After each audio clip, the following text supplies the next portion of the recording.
నైరుతి బంగాళాఖాతంలో తీవ్ర వాయుగుండం రానున్న 6 గంటల్లో తుఫానుగా మారే అవకాశం ఉందన్నారు వాతావరణ శాఖ అధికారులు. ట్రికోమలికి ఉత్తర ఈశాన్యముగా 270 కిలోమీటర్లు, నాగపట్టణానికి తూర్పుగా 300 కిలోమీటర్లు, పుదుచ్చేరికి తూర్పు ఆగ్నేయంగా 340 కిలోమీటర్లు, చెన్నైకి ఆగ్నేయంగా 380 కిలోమీటర్ల దూరంలో తుఫాన్ కేంద్రీకృతమైందన్నారు.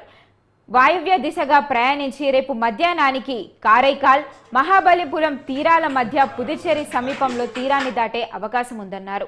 దీంతో రానున్న 24 గంటల్లో నెల్లూరు, తిరుపతి, చిత్తూరు జిల్లాలో అత్యంత భారీ వర్షాలు పడతాయని అన్నారు.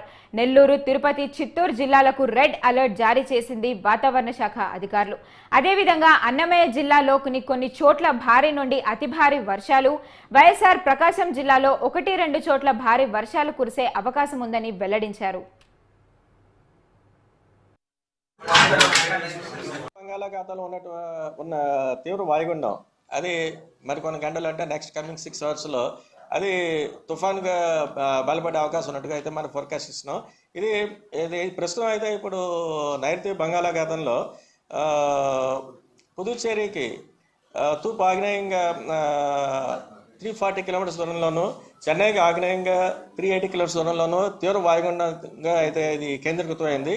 ఇది క్రమేపీ నెక్స్ట్ 6 అవర్స్లో ఇది తుఫాన్గా మారి నార్త్ వెస్ట్ డైరెక్షన్లో వెళ్తూ రేపటి మధ్యాహ్నానికి it is likely to cross north Tamil Nadu, Puducherry Coast లో ఉన్నటువంటి కరైకల్ అండ్ మహాబలిపురంకి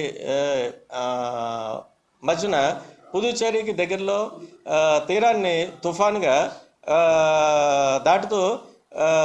దాటే అవకాశం ఉన్నట్టుగా ఫోర్కాస్ట్ ఇస్తున్నాం. దాటే సమయంలో ఆ పుదుచ్చేరి ఆ ప్రాంతం దగ్గర విండ్ స్పీడ్స్ 70 నుంచి 80 కిలోమీటర్స్ వరకు వెళ్ళే అవకాశం ఉంది.